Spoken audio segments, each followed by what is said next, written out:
Hello students, आप सभी का हमारे यूट्यूब चैनल में हार्दिक स्वागत है। आज के इस वीडियो में आप लोगों के लिए एक खुशखबरी है। खुशखबरी का मतलब आप लोग समझ ही रहे होंगे कि यहाँ पर राजस्थान कर्मचारी चयन बोर्ड के जो अध्यक्ष हैं आलोक राज, उनका ट्वीट भी है। उन्होंने ये कहा है कि सीईटी का जो एग्ज़ाम है उसमें जो बदलाव किए गए थे उनमें वापस से कुछ ना कुछ संशोधन यहाँ पर किए गए हैं। आइए इस वीडियो के माध्यम से आप लोगों को पूरे संशोधन बताते हैं, क्या क्या आपके लिए खुशखबरी है, क्या क्या आपके लिए नए चेंजेज हैं, इस वीडियो में देखने को मिल जाएंगे। वीडियो आप लोग पूरा देखिएगा और अगर आप लोग चैनल पर नए हैं तो चैनल को सब्सक्राइब, वीडियो को लाइक और बेल आइकन जरूर दबा लीजिएगा। देखो, सबसे पहले बात करते हैं सीईटी एग्ज़ाम की। सीईटी एग्ज़ाम के फॉर्म अभी स्टार्ट ही है और सितंबर में इसकी लास्ट डेट रखी गई है और आवेदन ज़्यादा नहीं आए हैं। जिन जिन स्टूडेंट ने आवेदन फॉर्म भर दिया है वो अच्छी बात है, जिनने नहीं भरा है वो सितंबर तक भर दीजिएगा।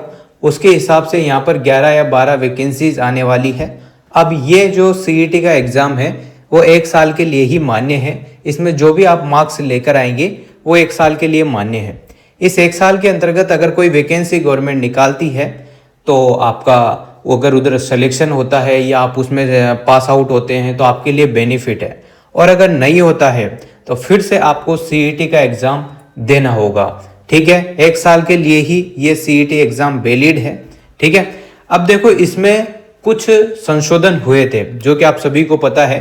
क्या क्या संशोधन हुए थे? पहला संशोधन ये था कि जहां एक क्वेश्चन का 4 आंसर आते थे, ठीक है, वहां पर क्या हो गया, एक क्वेश्चन के 5 आंसर यहां पर गवर्नमेंट नई चीज लेकर आई है। ये बात सही है। 5 ऑप्शन लेकर आई है, उसमें भी ये चीज थी कि 5 ऑप्शन में से आपको जो आता है उसका आंसर तो देना ही है, और जो नहीं आता है उसके लिए आपको जो 5 ऑप्शन है उस पर टिक लगाना होगा। अगर आपने 10% या 20% जो भी क्राइटेरिया था उसमें 5 ऑप्शन पर टिक नहीं लगाया है तो आपका जो नेगेटिव मार्किंग का प्रावधान रखा गया था पहले, ठीक है, पहले जो नए नए नियम आए थे सीईटी 2024 और 25 वाले में, तो उसमें जो नया नियम था उसमें यही था कि 5वें ऑप्शन में से भी आपको, अगर 5 ऑप्शन आपने टिक नहीं लगाया है कुछ कंडीशन प्रतिशत के हिसाब से, शर्त के हिसाब से, तो आपके नेगेटिव मार्किंग जो रखी गई थी 1/3 उसमें से भी नेगेटिव मार्किंग होगी, जो कि काफ़ी टफ बन जाता है, आप भी समझ रहे होंगे। और जो कर्मचारी चयन बोर्ड के, राजस्थान कर्मचारी चयन बोर्ड के जो अध्यक्ष महोदय हैं उनको भी ये फीडबैक वगैरह और जो भी चीज़ें मिली है उस हिसाब से इन्होंने जो नियम चेंज किया था, नया नियम जो लाया गया था उसमें फिर से इन्होंने एक चेंज किया है। वो चेंज मैं आपको आगे बताऊंगा। पहले आप लोग जो संशोधन हुए थे वो मैंने पहला संशोधन तो आपको बता दिया। दूसरा संशोधन सुनो।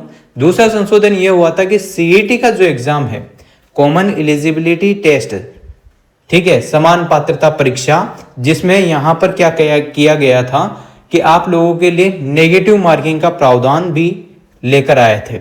ये भी नया रूल था।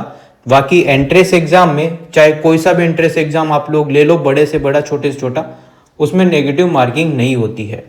ज़्यादा बड़ा भी मत लेना, आप लोग यूपीएससी लेवल के चले जाओ तो फिर अलग बात है ना। जो नॉर्मल से एग्जाम होते हैं किसी न किसी कोर्स से रिलेटेड या स्टेट लेवल पे, उनमें ज़्यादातर कोर्स में नेगेटिव मार्किंग वाला प्रावधान नहीं है। एंट्रेंस एग्जाम में तो बिल्कुल नहीं है। चाहे आप सीटेट एग्जाम ले लो, यूजीसी नेट वाले ले लो, बहुत सारे एग्जाम हैं जिनमें नहीं है ना। तो यहाँ पर जो आलोक राज, जो राजस्थान कर्मचारी चयन बोर्ड के अध्यक्ष है, उन्होंने सीईटी एग्जाम के संदर्भ में अभी तक मिले बहुत सारे फीडबैक, इन्होंने एक टेलीग्राम चैनल पर एक चीज कही थी, जिन स्टूडेंट्स के ज्यादा मत होंगे उन्हीं के पक्ष में फैसला लिया जाएगा। तो बीच में इन्होंने नेगेटिव मार्किंग वाला ऑप्शन स्टार्ट कर दिया था, पर अब जाके इनको रियलाइज हुआ है या इनको जो भी फीडबैक मिला है उस हिसाब से इन्होंने ट्वीट करके बताया है कि जो सीईटी में जो कॉमन एलिजिबिलिटी टेस्ट है उसमें जो नेगेटिव मार्किंग का प्रावधान हम यानी कि इनके द्वारा किया गया था वो बिल्कुल सही नहीं था। अब इन्होंने लिखा है कि जो भी फीडबैक हमें मिला है या जो भी ऑनलाइन फॉर्म्स की, अभी तक ऑनलाइन फॉर्म्स भी ज़्यादा मात्रा में नहीं भरने में आए हैं, उसके पीछे बहुत सारे रीजन है, उसकी बात भी अपन करेंगे। पहले यहाँ पर ये सुन लो आप लोग कि ऑनलाइन कोर्स में जो फॉर्म भरने में जो कमी देखी गई है, स्टूडेंट्स की रुचि नहीं दिखी गई है और विभिन्न वर्गों के कैंडिडेट की सफल असफल होने की संभावनाओं के विश्लेषण के बाद इन सारी चीज़ों को यहाँ पर ध्यान में रखा गया है।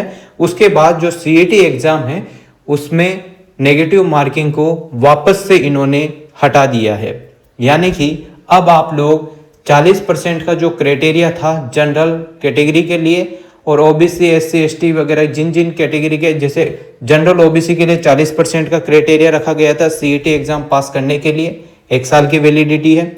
और एससी एसटी के लिए जो क्राइटेरिया रखा गया था 40% में 5% की छूट देके 35% यहाँ पर रखा गया था। 35% मार्क्स आपके होने चाहिए एससी एसटी कैटेगरी के लिए, तो वही सिस्टम है। बस यहाँ पर जो नेगेटिव मार्किंग लाई गई थी उसको हटा दिया गया है। एग्जाम बहुत जल्द ये कराने वाले हैं, शायद सितंबर के लास्ट में या फिर अक्टूबर महीने में आप लोगों को देखने को मिल सकते हैं। डेट बढ़ भी सकती है क्योंकि जो फॉर्म भरने चाहिए थे स्टूडेंट्स की, जो इन्हों को लग रहा था कि इतने फॉर्म आ जाएंगे, उस हिसाब से फॉर्म स्टूडेंट ने नहीं भरे हैं, इंटरेस्ट इतना लिया नहीं है। उसके पीछे की रीजन मैं आप लोगों को फटाफट से बता देता हूँ। रीजन ये है, 1 साल में कितनी वैकेंसी आप लोग निकाल सकते हैं, यानी कि जो गवर्नमेंट है वो निकाल सकती है। 1 साल की वैलिडिटी यहाँ पर रखी गई है, इस वजह से भी बहुत सारे स्टूडेंट ने यहाँ पर फॉर्म फिल नहीं किया है। दूसरा जो कारण है वो नेगेटिव मार्किंग था, जिसको इन्होंने हटा दिया है, तो अब स्टूडेंट रुचि ले सकते हैं और आवेदन स्टार्ट और ज़्यादा हो सकते हैं। ठीक है, तो ये 2-3 मुद्दे थे जिसकी वजह से शायद कम फॉर्म भरने में आए हो, पर अब हो सकता है कि अब फॉर्म भरने में अब सब फॉर्म भर देंगे क्योंकि नेगेटिव मार्किंग हटा दिया गया है, तो इस वजह से, है ना। तो ये चीज़ें थी जो कि नए अपडेट थे।